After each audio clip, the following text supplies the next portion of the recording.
Cuando necesitas usar un servicio de taxi, ¿qué prefieres? ¿Taxi libre o de aplicación? Ayer en redes sociales, al menos el apoyo ciudadano no estuvo del lado de quienes bloquearon las calles. La jefa de gobierno de la Ciudad de México, Claudia Sheinbaum, dice que los concesionarios del Movimiento Nacional Taxista están enojados con su gobierno porque acabó con el coyotaje. Pero los taxistas dicen que los servicios de aplicación son extranjeros, que no respetan la ley y que no hay piso parejo. Veamos el contexto. En la Ciudad de México y en otras 26 ciudades, el Movimiento Nacional Taxista paralizó la vialidad para manifestarse en contra de plataformas digitales y pedir su desaparición. Dijeron que las aplicaciones digitales extranjeras atentan contra la soberanía y no tienen ningún tipo de revisión o control por parte de autoridades. Luego de asistir a una mesa de diálogo con autoridades del gobierno federal y de la capital mexicana, los taxistas ofrecieron disculpas a la ciudadanía y se comprometieron a no realizar más bloqueos. La jefa de gobierno de la Ciudad de México, Claudia Sheinbaum, dijo que solo el 0.4% de los 141,000 concesionarios de taxis participaron y que la verdadera razón del bloqueo fue que los taxistas están enojados por las acciones emprendidas por su gobierno contra la corrupción. Sheinbaum dijo que la digitalización de trámites había terminado con el coyotaje y que se había establecido el programa obligatorio de registro de taxistas para asociar a cada placa con su conductor responsable. En abril pasado, Sheinbaum presentó nuevas disposiciones para reducir espacios de corrupción. Las aplicaciones deben seguir los mismos procesos y pruebas que los taxis convencionales para obtener antes de noviembre una licencia especial de manejo tipo E1 y los taxistas seguirán con las licencias tipo B. Sheinbaum dijo que al final de este año estará disponible Mi Taxi, una aplicación para solicitar el servicio vía teléfono celular para cerrar la brecha entre los servicios de aplicación y los taxis concesionados. Se acordó además crear una comisión jurídica que buscará determinar si los servicios vía aplicación operan de manera legal. Punto y contrapunto. Primer tema a discutir esta noche de martes y como cada martes y jueves, Ana Villagrán, concejala de la Alcaldía Cuauhtémoc por el Partido Acción Nacional. ¿Cómo estás, Ana? Bienvenida. Bien, iniciando con toda la semana. Martín Vivanco, académico y abogado. ¿Cómo estás, Martín? ¿Qué tal? Bien, buenas noches. Estefanía Veloz, abogada y feminista. ¿Cómo estás? Muy bien, muy contenta por lo de Medina Mora. Ahorita, bueno, eso ya lo platicamos ayer, pero si quiero recuperar el jueves. Alejandro Encinas, politólogo y simpatizante de la 4T. ¿Cómo estás? Genaro, ¿cómo estás? ¿Todo bien? Bueno, a ver, empezamos con este primer tema. No es la primera vez que paralizan la Ciudad de México estos taxistas, los de este movimiento nacional. Yo pasé por ahí y la verdad es que ya no vi tantos. Pasé por ahí muy temprano en la mañana, cuando estaban empezando a llegar y apenas tenían, pues ni siquiera el tramo completo que va de la Diana hasta el Ángel de la Independencia. Y luego volví a pasar en la tarde, justo cuando venía para acá, y prácticamente sí habían taxistas desde La Palmera hasta la Diana. No eran tantos, la verdad, estaban estacionados como vemos en esas imágenes aéreas. Hay quien dice que ya es momento, Alejandro, de dejar de levantar el diálogo con este grupo, que son apenas el 0.5%, me parece, dijo la jefa de gobierno de la Ciudad de México, los que se están manifestando. ¿Es momento de levantar el diálogo? No, al contrario, el diálogo siempre va a ser la vía, porque cuando no hay diálogo, lo que sigue son las agresiones y es la violencia, y eso es lo que queremos desterrar de una democracia como la que estamos tratando de afianzar. Yo creo que, hay dos razones por las cuales están protestando, la que esgrime el gobierno de la ciudad y la que esgrimen el movimiento nacional de los taxistas. De acuerdo con el gobierno de la ciudad es por un acto de corrupción, porque a través de la modernización de los trámites, la eliminación de intermediarios, la digitalización, pues todo lo que tiene que ver con revistas, licencias tipo B, conectar estas licencias y estas placas con un conductor específico, están eliminando el coyotaje y están eliminando pues un modus operandi que pervivió mucho. Ahora, si nos vamos a las razones de los taxistas por protestar, yo creo que tienen mucha razón para hacerlo, porque efectivamente con las nuevas aplicaciones hay una cancha dispareja y hay una competencia desleal en donde hay una mayor tramitología y regulación para los taxistas, cuando a través de aplicaciones como Uber, Cabify, Didi, Bit, puedes pues prácticamente en cuestión de horas ya comenzar a rodar y a comenzar a generar una actividad económica utilizando las vías públicas de la ciudad y pagando menos impuestos y teniendo muchas menores regulaciones. Entonces, si por ahí nos vamos, yo creo que sí tiene que haber una reforma como la que ya se está discutiendo, en donde haya condiciones parejas, pero también considero que los taxistas tendrían que reflexionar Uno, sobre las tácticas de movilización que están utilizando. Creo que enemistarse con quienes tendrían que construir su base de apoyo, que somos los ciudadanos, no ayuda mucho a atraer apoyos a su causa. Y por otra parte, también avanzar, porque pues, el desarrollo tecnológico no se va a parar.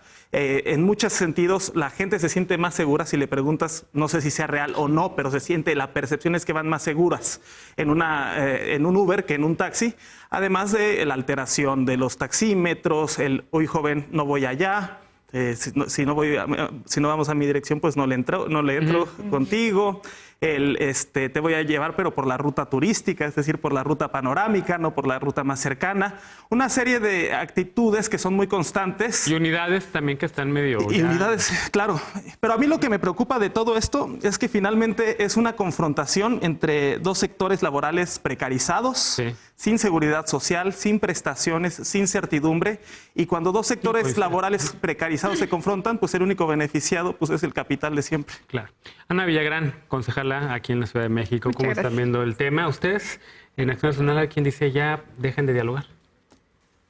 Concuerdo con Encinas en que romper el diálogo nunca es la solución, pero no es la solución si hay dos partes dispuestas a dialogar. Porque el tema aquí es que vimos pues unos taxistas que estaban muy fijados en su postura, y también observamos pues a una jefa de gobierno que le pasaron dos cosas. Una, no deja de lloverle sobre mojado, pobrecita, ya vamos a regalarle paraguas.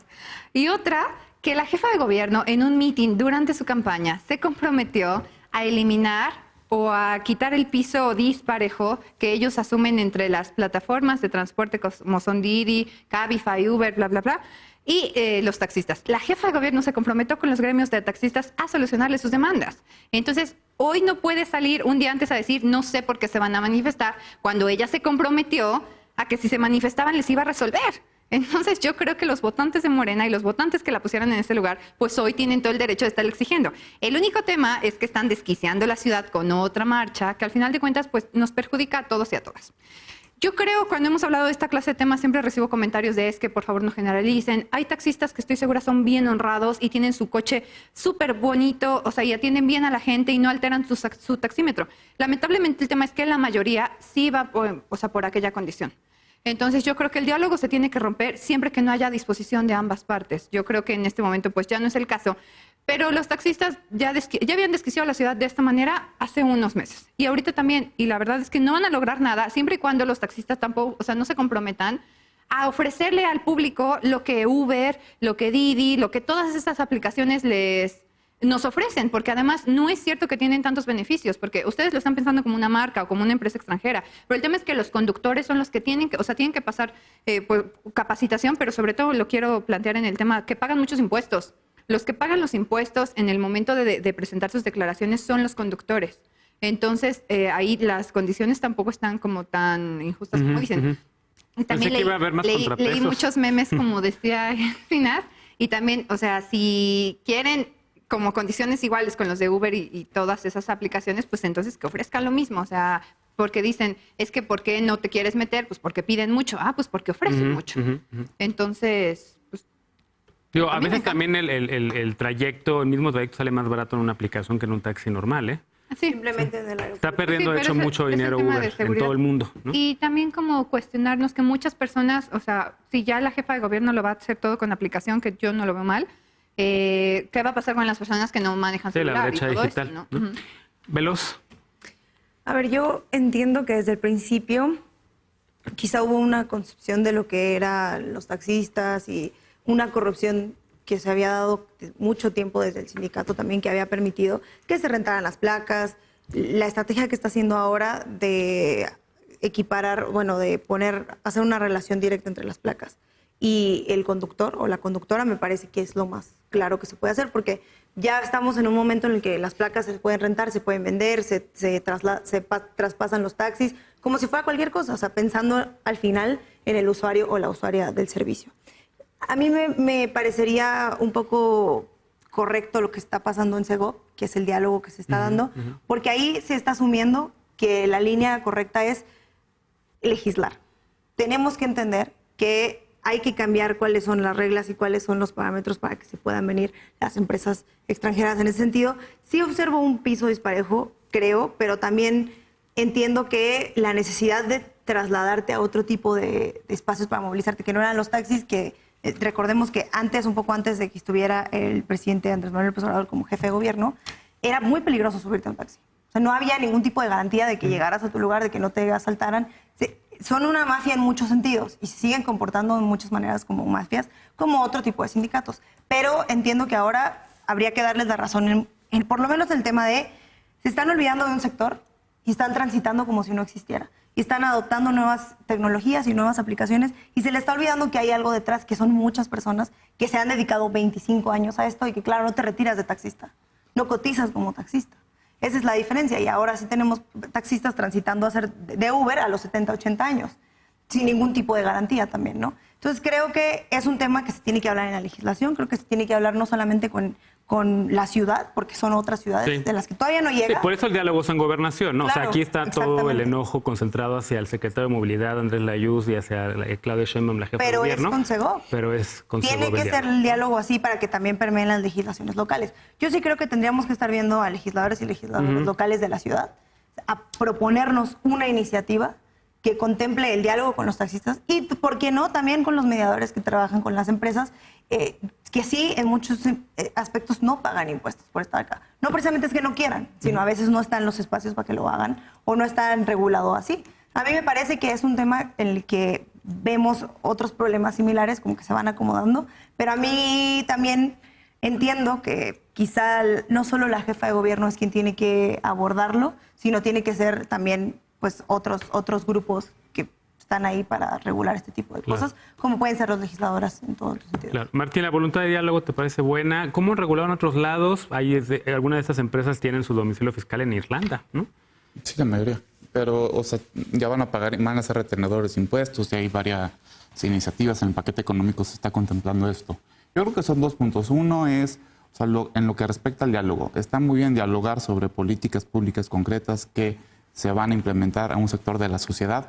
Lo que no se vale, yo creo que es que tengamos un grupo de poder con intereses muy concretos chantajeando al gobierno, ¿no? Que eso es lo que vimos ayer. Ese fue el punto de quiebre y es como están haciendo la estrategia, que no me parece correcta, porque ahí sí hay un límite, o sea, para no ponernos formalistas, ¿por qué tengo que aguantar yo, ¿no? O nosotros una violación a nuestro derecho al libre tránsito, ni siquiera por una manifestación política, sino solamente por un chantaje? Es muy distinto una marcha, es muy distinto un reclamo político a un chantaje que solamente quiere obtener intereses privados. Lo que estás haciendo aquí ahorita es invadiendo el espacio público de un interés privado, que es para que no se le quite a los taxistas un beneficio. Eso por la parte del diálogo. La otra, el tema de la tecnología y la regulación, no hay regulación en el mundo que alcance a la tecnología. La tecnología siempre va a ir adelante, ¿no? Y lo que estamos viendo en México ahorita, que muchas de estas plataformas digitales van a empezar a ser recaudadoras de impuestos o a pagar diferentes impuestos, va a seguir sucediendo. Entonces nos tenemos que acostumbrar y empezar ahora sí que a pensar cómo le vamos a hacer, porque sí va a haber un cambio enorme, ¿no?, en toda la demografía laboral de este país. Y a eso nos tenemos que empezar a acostumbrar y efectivamente los legisladores tienen que reaccionar. Pues yo no lo vería tanto a nivel de ley, yo me inclinaría porque fuera una política pública muy eficaz, muy rápida y que entienda cuáles son los incentivos de cada uno de los mercados, porque no es lo mismo Uber, Airbnb o cómo funciona Netflix o cómo funciona Google. O sea, cada uno de esos tiene un mercado y tiene incentivos distintos. Entonces hay que empezar a entenderlo porque esto va a seguir sucediendo. Claro.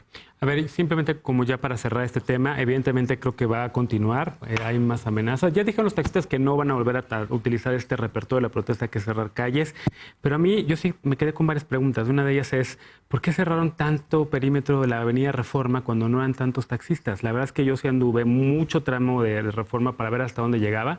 Estaba cerrado desde el auditorio prácticamente hasta el Senado de la República. No había tránsito ahí en las ¿cómo se llaman? Las calles que van a los lados, en las laterales. Ahí sí había tránsito.